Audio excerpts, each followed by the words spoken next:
1 minute until showtime. Morning, good morning, good morning. Want to get everybody a chance to come in. Ready to go live on my radio show. So come on in. Come on in, come on in.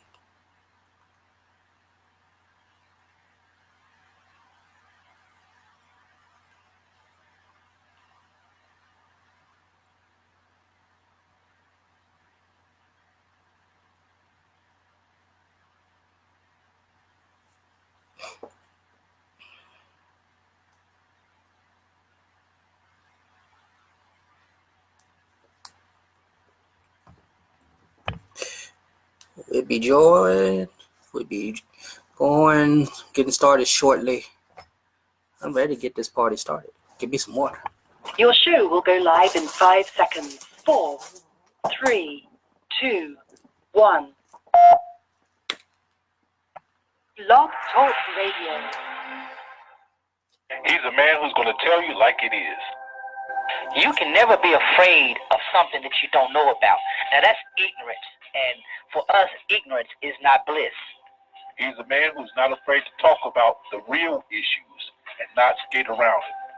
Don't you think it's about time that you got tired of where you are? I mean, you have got to be ready for God to do something for you and let him move. He's a man who loves his God, his country, and his people.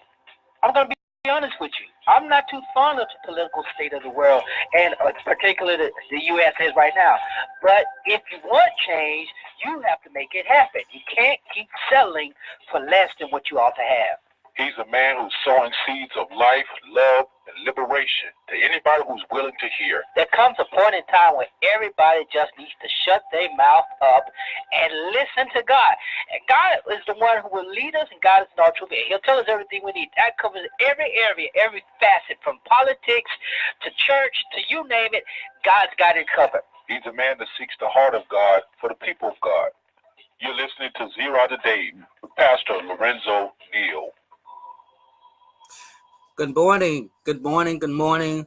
Welcome to Zero of the Day. I am your humble host, Dr. Lorenzo Neal, hailing from Cajun Land, USA, here to present you with seeds of wisdom, insight, empowerment, and liberation. We are promoting a gospel that is transforming and liberating, and we are empowering you, our listeners, to knowing and impacting the world around us and around you. And as always, you're welcome to join us on this illuminating journey. There's several ways you can do that. We're doing live on Facebook and live on Blog Talk Radio. So if you want to get your thoughts in on the air, the Facebook Live, you can just send a comment. I might see it, I may not see it. Good morning, everyone. Good morning, good morning. If you would like to get your thoughts on live on the air, via Blog Talk, you can call the number 347-237-5230. That's the number to call to join the dialogue, the conversation. Also, you can follow us on our page, our Facebook page, the Pastor Lorenzo Neal Zero Network. Also, my personal page, maybe. I think I'm doing it both. On both, I'm not sure, but it's fine. Hit us up on Twitter. Our handle for the radio show is at Zero Radio on Twitter. So go over there, like the page, follow us at Zero Radio, and at Lorenzo T. Neal on Twitter. That's my personal handle. So you can send us an email at pastorlorenzoneal@gmail.com. We're available on there. And if you're listening, this will be uploaded to YouTube. So if you catch it on YouTube, we want you to like and subscribe, and you'll see it all down there. You know, in the Jiggly Boo, you can like and subscribe and hit that bell for notifications when we upload videos, because we're gonna be doing we'll be doing this more frequently. Anyway, again, good morning, everyone. Good morning, good morning, good morning. Want to talk this morning? There's a lot going on. I tell you, there's so much going on, and within the breadth of our country, where our hearts are still going out with those hundreds of thousands of persons who are furloughed or working without pay, who are part of the partial government shutdown. So we are praying on their behalf. And I just want to say, I want to commend those churches, those organizations, those persons who have reached out to them, to those people who've been directly impacted by this partial government shutdown. Some are getting back pay. That, you know, they will be getting back pay, but there are some contract workers who will not get back pay. At least as I understand it, it may have changed. Some will not get back pay, and they will be suffering. Yes, some did get a paycheck the last week going into the new year. Some did not. Some have not gotten a paycheck. Some will not get another paycheck this coming Friday. It's hard, and I understand the sentiment of a lot of people who are saying that those persons who are federal employees who are, you know, making the headlines or whatever. Hey, Philandria, good. How's it going, man? Good to see you. Thank you. Those who are lost my train of thought. Some people are saying that these people should have been better prepared, and I'm like, you know, you shouldn't shift the responsibility totally on them. You know, if they're dependent on the federal government for their livelihood, and the federal government does not hold up its part of the bargain, and you can't shift blame to them. And even as a fiscal conservative, you know, as I identify as a fiscal conservative, I do believe, you know, we hold responsibility for our actions, personal actions, financially. But we send our congressional representatives both in the House and in the Senate. We send them to represent us, and we, especially those who ran on the conservative value of fiscal conservatism and small government, they're doing a great disservice, in my opinion. Hey, Chris, most of America is 1 or 2 paychecks away from major budget trouble. Hey, you're absolutely right, and that's what most people are missing. It, you know, you can save almost. I've gotten into the habit, you know. You have a savings that you can live at least 6 months off. Hey, Shay, you want to have at least, you know, you can live for at least 6 months. But I've come to learn that goes pretty quick. You know, you may anticipate trying to live for 6 months off of that, but that goes pretty quick. And 6 months ends up coming 3 months, especially if you have a family, you know. So my prayers go out with them. Eric, man, I'm glad they see you on here, bruh. We got to connect, man, because I was missing you when I was home last week. I wanted to get by to see you, but we got to connect. I'll make a special trip for you, just for you.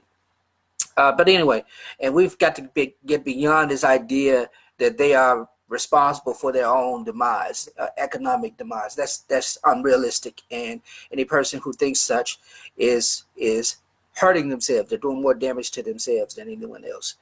Chris, I agree with you. You work with the government. You're a DoD contractor. Hey, more power to you. I have a lot of friends who are contractors who, you know, they are subcontractors with the government, and they're impacted in various ways. Some are furloughed, some are getting a smaller paycheck, and some are not getting a paycheck at all. And I hate that the media is hyping it as, you know, the way it is, but it is what it is, and we should do all we can to support those persons. And I don't have a resource center handy. I used to have a list of resources, but if you know somebody who's been directly impacted by that, do all you can to direct them to agencies that can assist them, churches. I'm glad there was one church, I believe, I can't remember where it was, but I shared the post. They raised over $30,000 for those persons directly impacted, and I believe each person was guaranteed a payout of over $3,000. The local community is a real challenge here in DC for people. Local community is doing a lot. Support families here. Hey man, that's a wonderful thing. And like I said, it's a wonderful thing. This is 33 days into this, and even if they do come to agreement, it's still only going to last because the funding is temporary. They have not. The government has not been fully funded in many years, many years have been fully funded. And our people have, our representatives have got to do better, because even if they do come to an agreement, it's only going to last for another week or two before they have to come back to the same point. And President Trump is standing firm on his demand.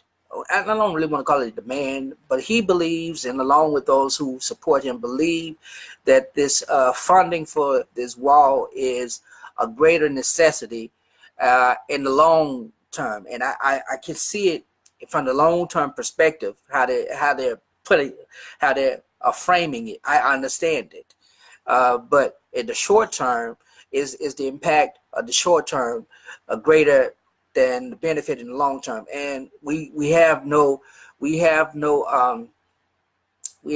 to prove that.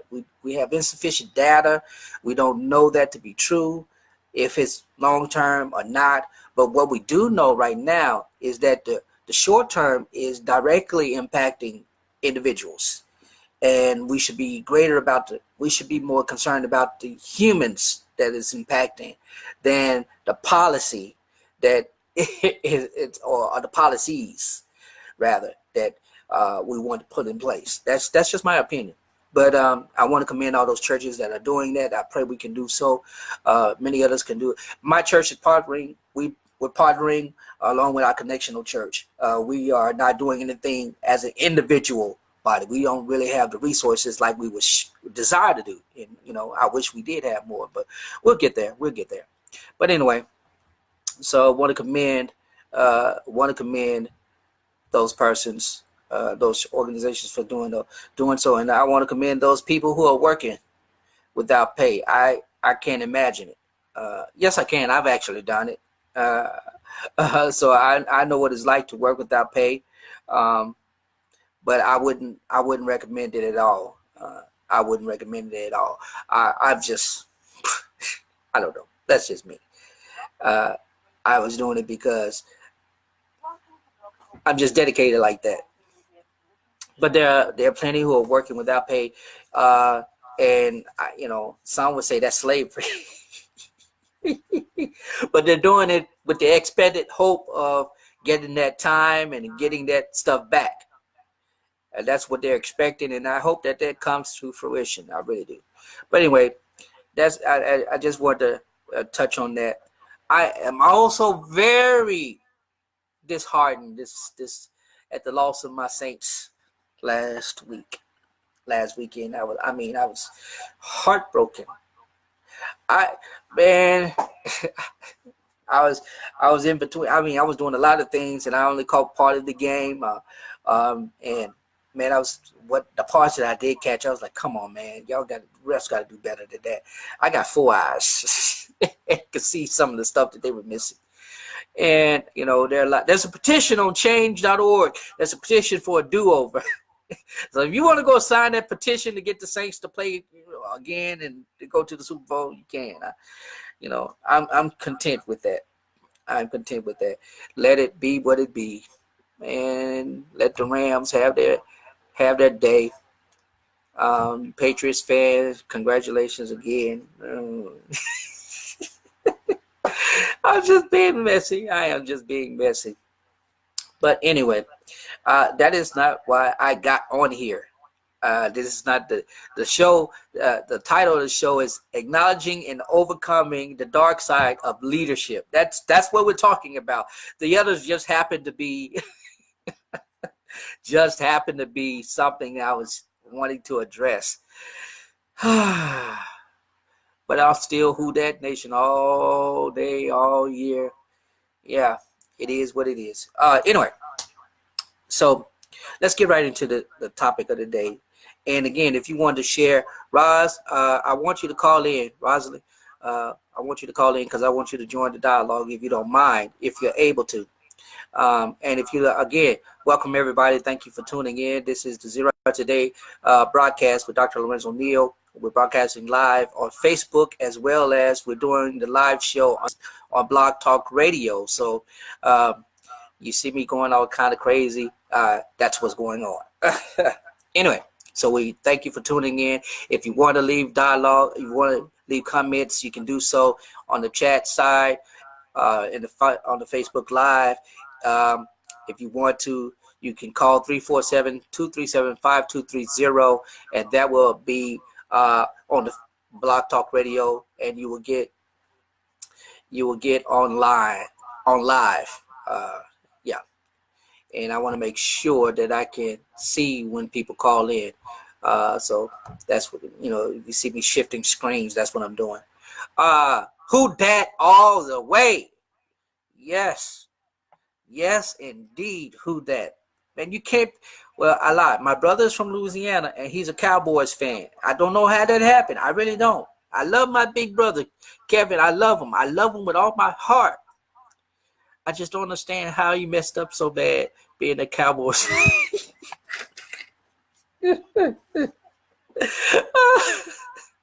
He betrayed his home state. Nah, I'm just kidding. It's all good. My grandmother, the Lord rest her soul, whenever the Saints would play and I'd be at home, and the Sundays I could get home, we just sit and chill and watch the Saints game. And she'll be like, Pee Wee, they ain't playing good. And I'm like, yeah, you're right. That's when they were Aints. But after they became the Saints, it was a whole different ball game. So anyway, so let me get off topic. Don't get me riled up, Melissa. So anyway, in light of a lot of ethical and moral failings of preachers that's been making the headlines, particularly that of John Gray. There's another South Carolina pastor who just recently made the news because he strangled his alleged mistress who was pregnant. There's a pastor down in Florida Ohio, who was recently convicted and sentenced to prison for inappropriate behavior with children, molesting children. And there was the story that just recently broke of a church pastor, a bishop, and church officials in, I want to say it's in the New York area. I want to say Brooklyn, but I could be mistaken.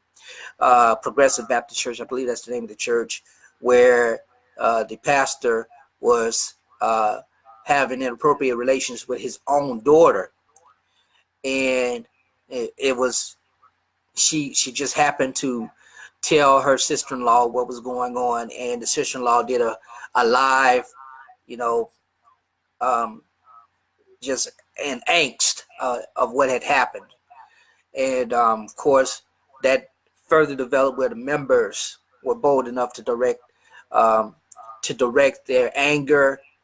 Even though they had been silent, they felt liberated to address it, and they did, and they were protesting their own church. So in light of all those things that have been happening, and to the many unnamed clergy who have moral failings, including myself, and I am one who have had, and probably as time goes have moral failings. It's almost inevitable as a human, and that's something we just have to address. But the problem is that the church is not addressing it. We've been taught to be silent about it, and because of that silence, there's a dark side of leadership that has developed. A lot of what I'm going to be talking about comes from this book, Overcoming the Dark Side of Leadership by McIntosh and Rima. This is a wonderful book. Now, I've had this book in my library well over a decade, and I've gone through it thoroughly. And it's a wonderful tool, and it's a wonderful tool if you are a pastor, if you are a minister, even if you're not a minister, and you just want to, you're in some type of leadership role, and you want to better understand yourself as it relates to your leadership role, then I strongly encourage you to get this book and read through it. So they go through, in this book, they go through, they start off with their own personal self-analysis of their dark side. and how they learn to acknowledge it and address it and not overcompensate for it. And I want to say that there are a lot of preachers who overcompensate for their their frailty, their human frailty. So they put on the extra front of holiness, and they put on the extra front of righteousness and in legality and legalism. They hold up this high burdensome banner because they're overcompensating for what they know to be lacking in themselves. And so there is some self-awareness. The problem is that self-awareness is not, it doesn't transfer into a positive action. It becomes negative. And so we'll talk about all of that as we go further on in the broadcast. But there are 5 leadership styles, or 5 dark sides of leadership that the book mentions, and I want to go through them quickly. The first one is compulsive leader. The second is the narcissistic leader. The third one is the paranoid leader. Fourth one is the codependent leader. And the fifth one is the passive aggressive leader. Now, I've been across, I found myself within the entirety of the spectrum of this leadership, leadership. And at the end, when it gets to talking about these types of leaders, it presents a little quiz, self-evaluation that you could take and find where you are within the spectrum of that particular leadership, negative leadership. So I'm going to talk a little bit about the 2 primary ones that we find in the church. There are 2 primary that we find. Well, I won't say 2. I'll say 3. So I think there are 3 that we find in the church, and one I will actually couple together. I believe we definitely have the narcissistic and paranoid leader in the church. I believe we also have the codependent leader in the church. And lastly, I believe we have quite a few passive aggressive leaders in the church. Now, I coupled the narcissistic and paranoid because a lot of times that's what you see, those two traits run parallel to each other. So if a person has a narcissistic tendency as defined by the DSM, is as defined by that, then there's a certain paranoia that comes along with that.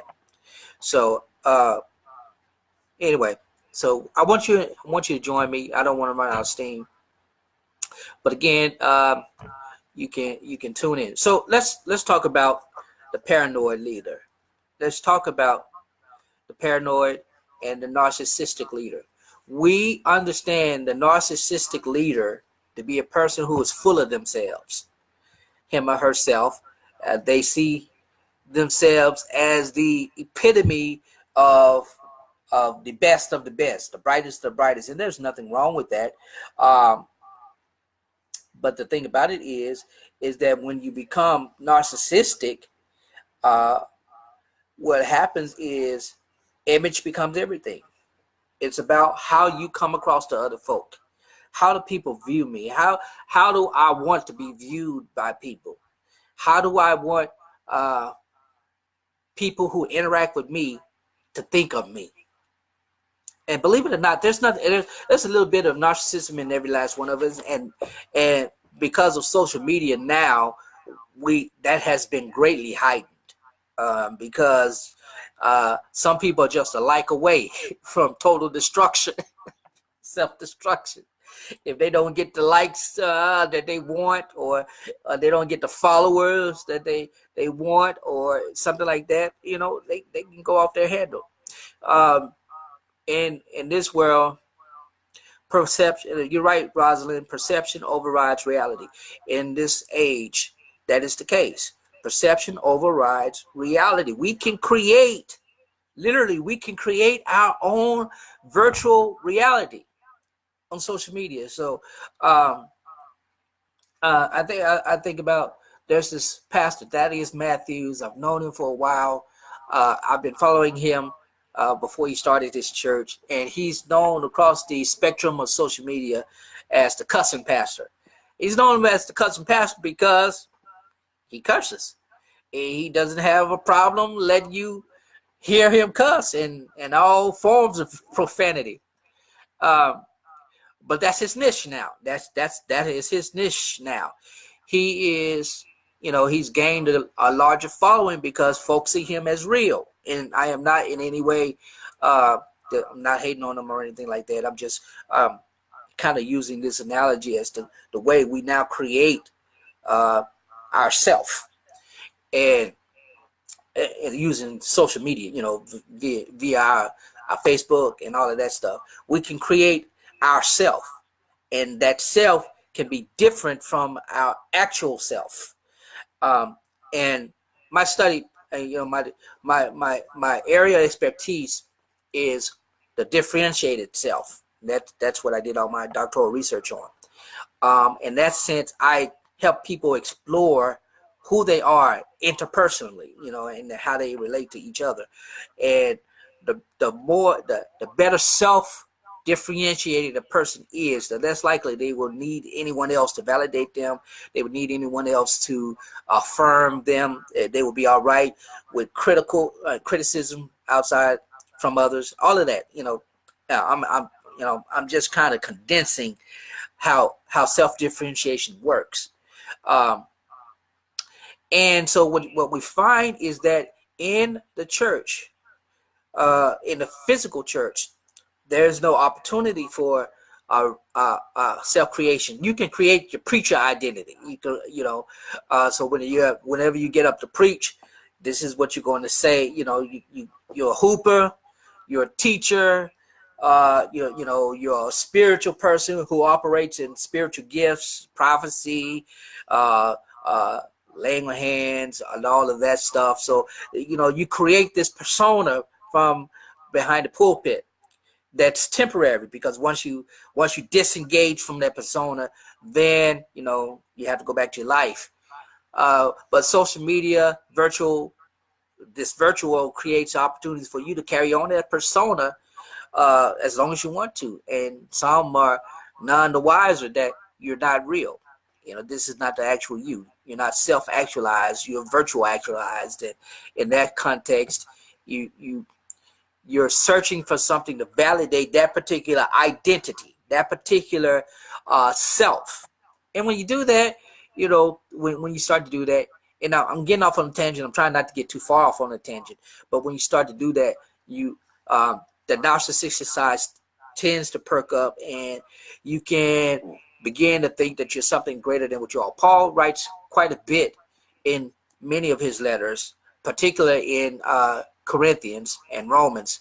He addresses the idea of people thinking themselves to be more than what they are, and he has a wonderful sense of self, particularly when he, in his letter to the Philippians, when he addresses this idea of who he was, when he says that I was a Hebrew of Hebrews, the tribe of Benjamin, Pharisee of Pharisees, and I was such a great person and within my collective group.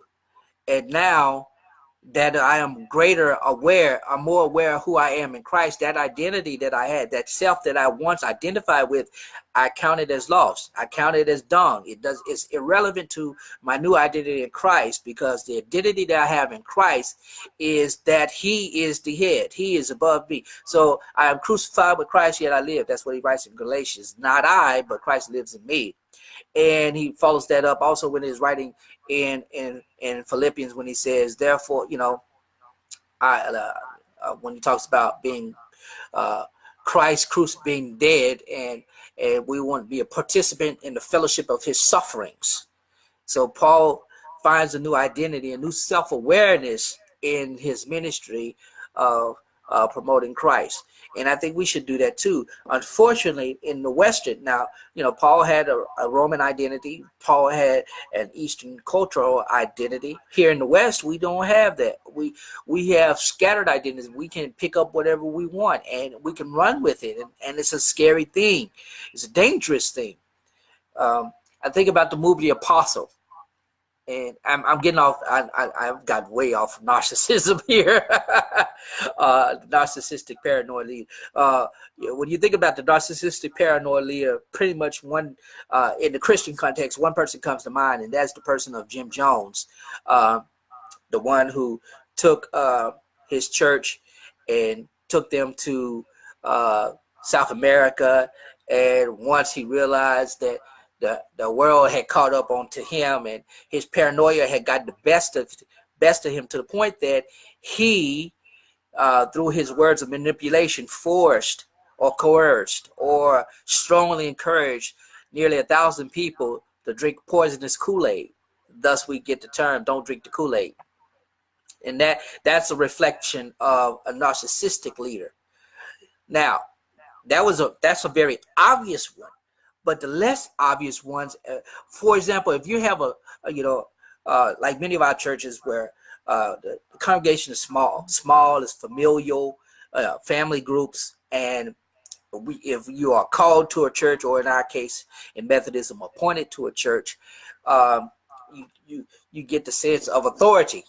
And if you have a small group, you find that person that is not well self-differentiated, highly self-differentiated, has a tendency to become narcissistic in their identity as far as interpersonal relations with those who they serve. They get the idea that, okay, this is my church. This is my church. King Kong ain't got nothing on me. I know I massacred that, don't. I know I simply massacred that. But the reality is that's how a lot of people, a lot of churches, a lot of pastors, a lot of clergy, when they get that sense of authority, that's how they approach it, and it is very, very dangerous. Well, and I've been asked this question every time someone asks me, "Do you have your own church?" And I understand the context in which they're asking, do I pastor a church? Am I the senior pastor of a church? But the way they frame the question is like, you got your own church? And I had one person specifically asked, do you own the church? I was like, no, I don't own the church. And no, I don't have my own church. I'm blessed to serve as a pastor.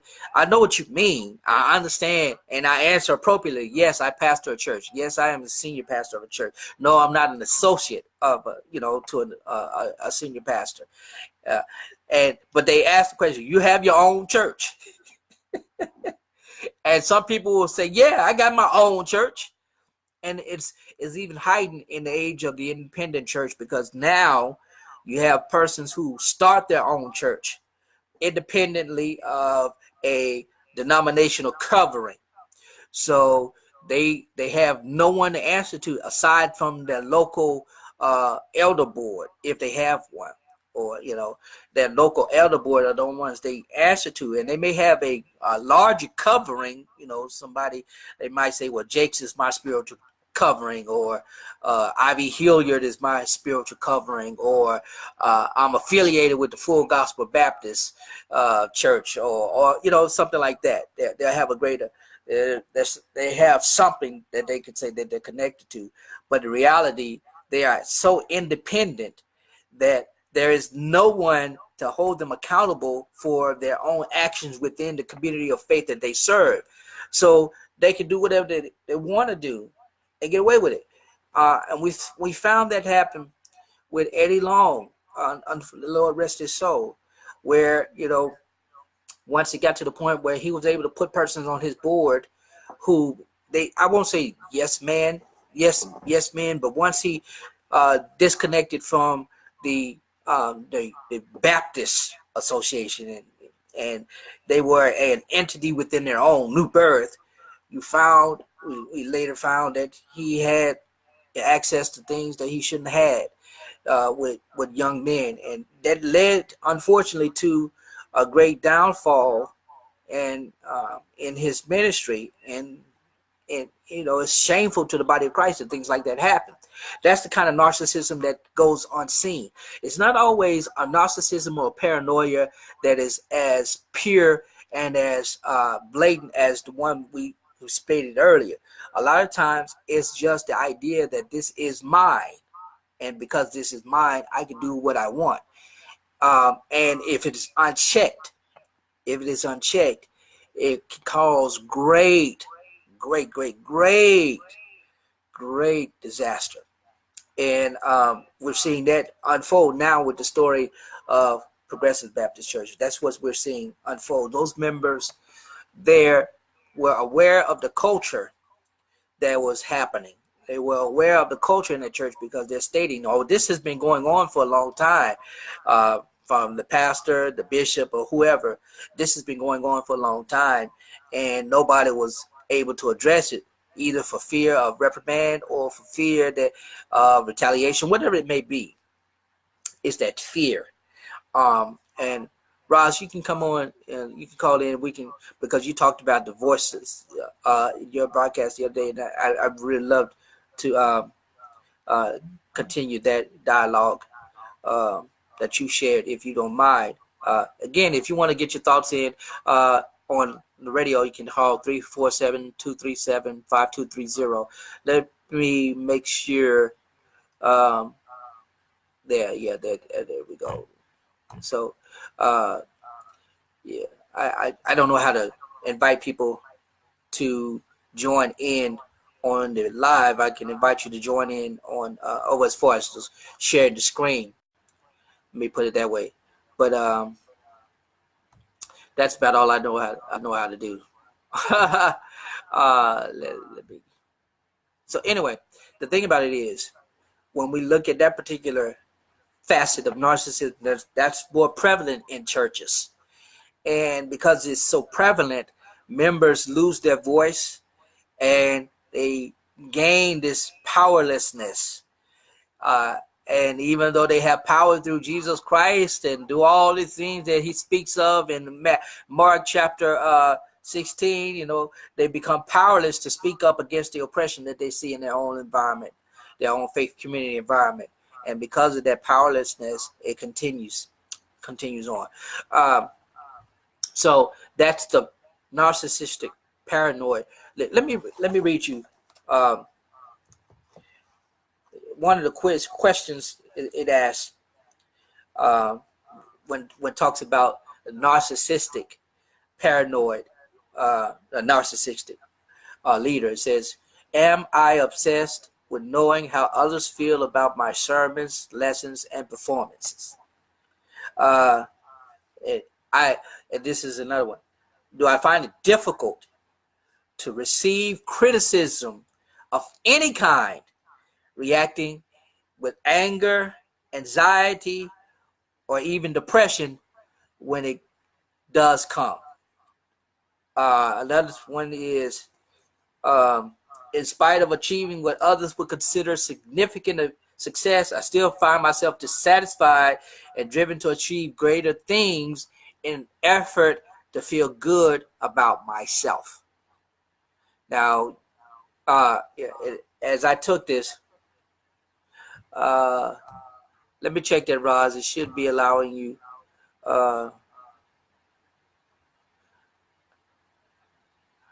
Okay, I got you on here. Hello?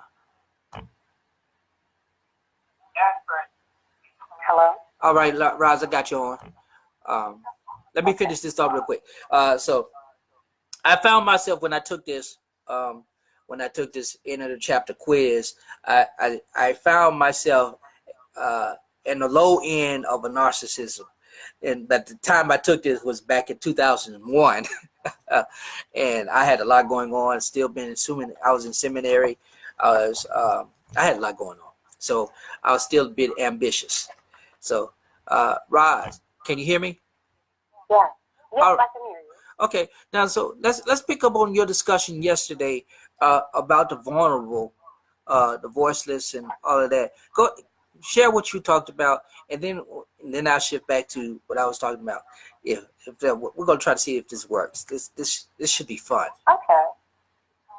The gist of the conversation yesterday was, in light of all of the atrocities that are happening in the house of God, the comment that David made when he observed the army of Israel being basically intimidated by the presence of a Goliath, an entire army immobilized, because there was the fear of one particular enemy. And David looked at the situation, not being a man of war, but being a man of faith and confidence in God, whose conquest of the lion and bear gave him the confidence that God would enable him to defeat this enemy also. Just discussing the need for that kind of tenacity when confronting situations that nobody else wants to deal with, specifically sexual misconduct, abuses of power on every level. So that really was the gist of last night's conversation. And you're absolutely right, because if we see David in this particular stage of his life, he's an adolescent or a young teen at best, and he's taking on this great challenge, and he's stimulating himself by saying, I know I can do this. I know I can address this grave thing when everyone else is afraid to address it, because I've already overcome all this other stuff that should have taken me out. Right. Exactly. And I think the church, we do ourselves a great disjustice. We do ourselves a great disjustice when we do not believe we have the capacity to address dark leadership. I think, here's the thing. I think David's advantage was that he had a fresh vantage point. Everyone else had been in the place of war for years, trying to overcome an enemy that they felt daunted by. David walks onto the scene and says, this is simple. All we have to do is have faith in our God. Do what God tells us to do. We can overcome this. And sometimes it takes someone who has not been saturated by the culture or inebriated. I think, as I talked about at the beginning of the broadcast and made mention of the book Invisible Man by Ralph Ellison. Mm-hmm. And in the second chapter, it talks about the father who becomes intoxicated, has sex with his daughter, and impregnates her. And that same kind of intoxication, whether it's being drunk with power or drunk with lust, can lead to the kinds of breaches that we experience. But someone with a fresh outlook has to examine the situation without fear, or even bringing fear along with them, but as long as they're enabled to take action against what no one else will. That's right. For those of you who are still watching and tuning in, thank you again. I appreciate you for tuning in. Like and follow, like the page, like us on Facebook, like us on Zero Network. Go to blogtalkradio.com and follow the show. Follow us on Twitter at Zero Radio. I'm on right now with Rosalind Collender, who is she has her own show, Rosalind Speaks, on Facebook Live, and she did a wonderful show last night addressing something similar that inspired me to talk about the subject I'm talking about today, the dark side of leadership. First, and I said we got to acknowledge that there is a dark side of leadership. Every person has it, whether we want to or not. And we have moral failings, we have ethical failings that sometimes we're just not going to be able to escape. There's some things that we're just, as humans, we're flawed. So there's some things that we just, it's just going to happen. But we have the power to engage ourselves and to understand ourselves that we have, we have a dark side, Luke. Come to the dark side. but I believe, and this is just me, that we should be able to acknowledge that is there, and in turn use that acknowledgement as empowerment to overcome it, so that we won't be caught up in. I don't want my name to be caught up in a national scandal. And I've done more than enough things that should be scandalous. Look, I'm serious. I'm a single pastor. I wish I could say that I've been sexually pure since I've been divorced 15 years. And some people will say I'm disqualified from pastoring because I'm divorced. Oh, uh, and wow. and of course there's the sexual impurity. There's the gamut that runs with being a pastor when it comes to administration and some maladministration, small stuff, and now I've never robbed from the church or anything like that. Small ethical violations, deciding to do one thing that may not have been the best ethical decision, and even as a counselor and a therapist, I found, how hard it is to how easy it is rather to commit an ethical violation, not a major one, but a small ethical violation. It really is. And in the church, we just do not promote largely, and I'm talking about the universal church, the church universal. We do not promote it. We see that in the Roman Catholic Church, and even decades later, it's still unfolding. That scandal is still unfolding. Those people were hurt and impacted by those priests who did very, very harmful things to those children. Is still being impacted by that. Yeah.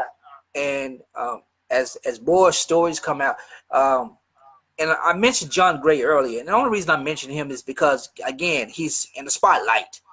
Right. I don't know about all of it. I just know stuff from YouTube.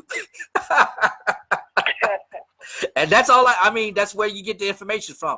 The speculation that he addressed it before, he has not addressed it. I don't know, and I don't care. But the thing about it is the fact that he probably was not fully aware of what was happening to him as it was happening.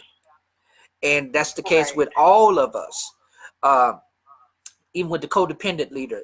I was a codependent leader. I was that need to be needed pastor. I had to, I was serving the body of Christ, not because the Lord called me alone, because I had this embedded in my mind that somebody needed me, and I was the only one who could help them. Now, you think about that. If a pastor or a minister has that type of mentality, and they're thinking, well, I'm the only one who can help you. You need me.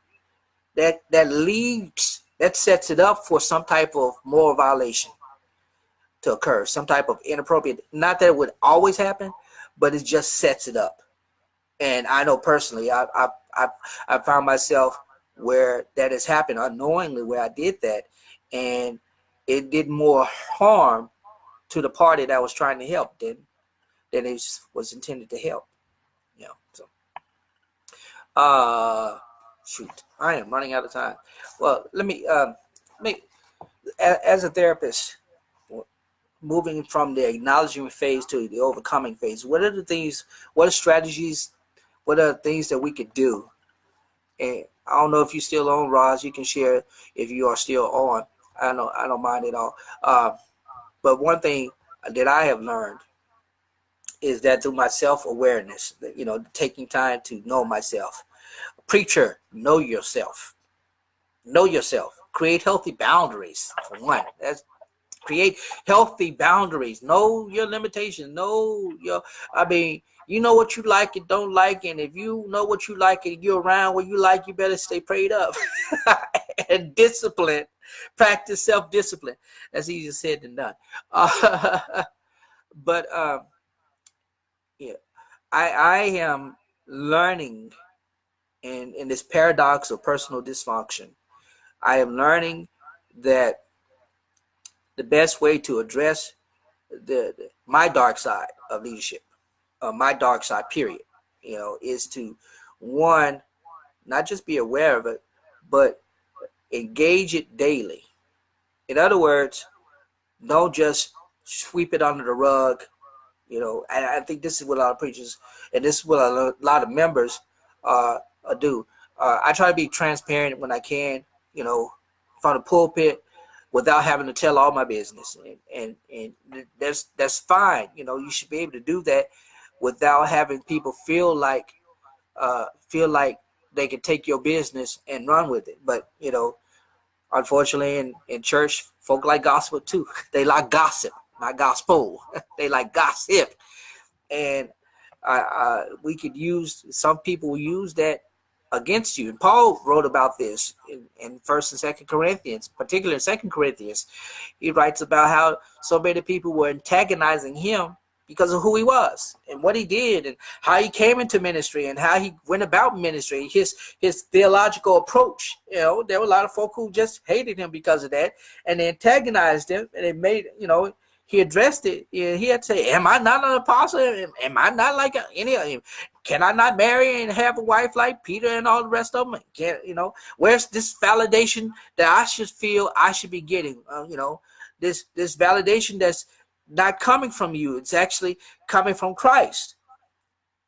And when it came from Christ, you know, he had a different refrain about it and his perspective. And when you read it in 2 Corinthians chapter 12, you get a better understanding now. You have a better understanding what he was talking about in chapter 10, chapter 11. And in chapter 12, he says, but I know of a man who got up to this level and, you know, got a little beside himself. And later on in the verses in chapter 12, he says, but I besought the Lord. I had a thorn in my flesh. And I went to the Lord 3 times about it. And each time when I felt that I should have been justified, when I should have been, you know, made right, there was none. There was none. Instead, I got God's grace that was sufficient. That is my eisegetic explanation of that text. But again, getting back to the book, that I strongly recommend you, if you are in leadership. Again, I'm drawing information from the book, Overcoming the Dark Side of Leadership, by Gary McIntosh and Samuel Rima. I strongly encourage you to get this book and go through it if you are in any form of leadership, because right now, I believe there's an uncovering that is happening in the church, and I believe the uncovering that's happening in the church is happening for the church, in particular the Black church. And I know a lot of persons who are outside the organized church. Maybe they're unbelievers. Maybe they're just no longer attending the organized institutional church, who are looking into this and saying, well, the problem is the preacher. And I can't argue that the problem is the preacher. Because if the preacher, if we are not highly self-differentiated, if we're not highly self-aware, if we are not highly self-actualized, then that our dark side, the things that we are afraid of directly addressing within ourselves, will spill over into our sermons. It will spill over into our ministry. And, you know, I'd be tired of going to church and I hear the preacher always talking bad about somebody. You know, they say they're calling out sin, or they say they you know, speaking prophesying and all that stuff, calling out folk business. In reality, they just try to put people on blast to make themselves feel a little better about their own issues. That could be the point. That could be it. I'm not saying that is the case, but what I am saying is that there is a problem in the church. There is no doubt about that. There is a problem in the church. The problem is within the ranks of leadership, largely because we are not willing, as leaders, as pastors, as prophets, as evangelists, as teachers, or whatever, apostles, whatever you want to go by. It's unless we're willing to have the hard dialogue within ourselves and do so, we'll continue to see issues like this. And it's not always it's not always the ones about, you know, the sex scandals. It's not always a domestic violence scandal. Sometimes, again, it could be simple as the idea that this is mine, and because this is mine, this is my church, this is my ministry, I built this, blah blah blah, yada yada yada, so forth and so on.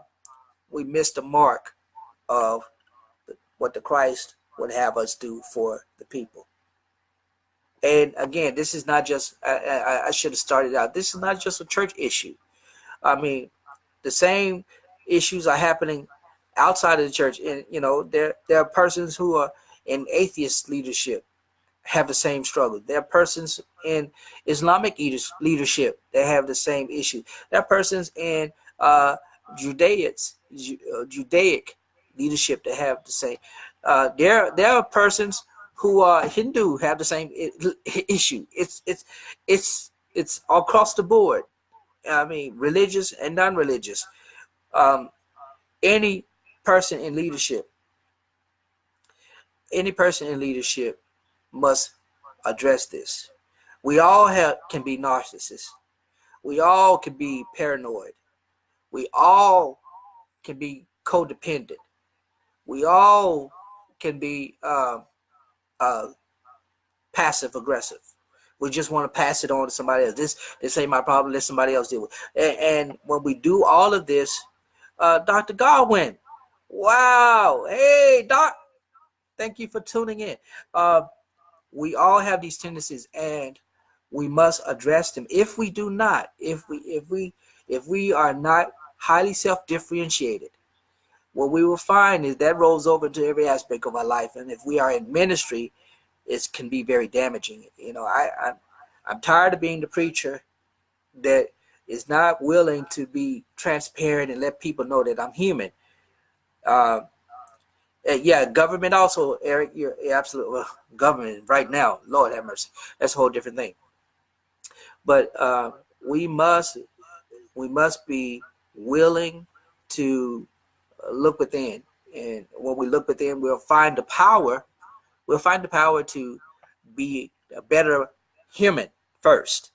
We'll be a better human, and if we are a better human, we are in turn can be a better servant and leader, and we'll see lives change and impacted in that capacity. I got to get out of here. I want to thank everybody. I want to thank everyone for tuning in. Again, I want to invite you, if you're looking on this Facebook Live, appreciate that. If you're going to be watching this on YouTube, like and subscribe. You can do that. Follow me on all my social media. And you can go to my website, Lorenzo T. Neal. Listen, I appreciate all of you tuning in. If you like to support what I do, you can go to patreon.com/Lorenzo T. Neal, become a patron. And for as low as $1 a month, you can see I don't do everything here on Facebook Live or on my website or whatever else I do, but you have access. I'm working on getting some merch for Zero Today. And I want to invite you to join me in this journey. You can support me and PayPal, all of that. However you choose to support me, I appreciate it so much. Dr. Godwin, I want to give you a shout out. Dr. Godwin was my professor at the University of Arkansas Pine Bluff, stimulated my mind, had me working with him in the theater department, even though I was in music. Dr. Godwin, now you're talking to Dr. Neal. I got a real one too, doctor. It's not a didn't do it. I got a real doctor. So thank you, Dr. Godwin, for imparting it to me what you did in college. You're seeing the fruit of your labor, and I'm sure, you're doing the same with so many other minds that you help mold. So I just want to shout you out, and all the other persons at the University of Arkansas Pine Bluff, Carroll High School. Y'all help this guy get to where I am. So I appreciate you. Thank you for everyone who's tuning in. Again, continue to follow me on Facebook, follow me on all social media. The show Zero Today at Zero Today on Twitter, at Lorenzo T. Neal on Twitter, and wherever else I am. Thank you guys. I appreciate you so much. You have a wonderful day, and I'll talk with you later. God bless you. God keep you.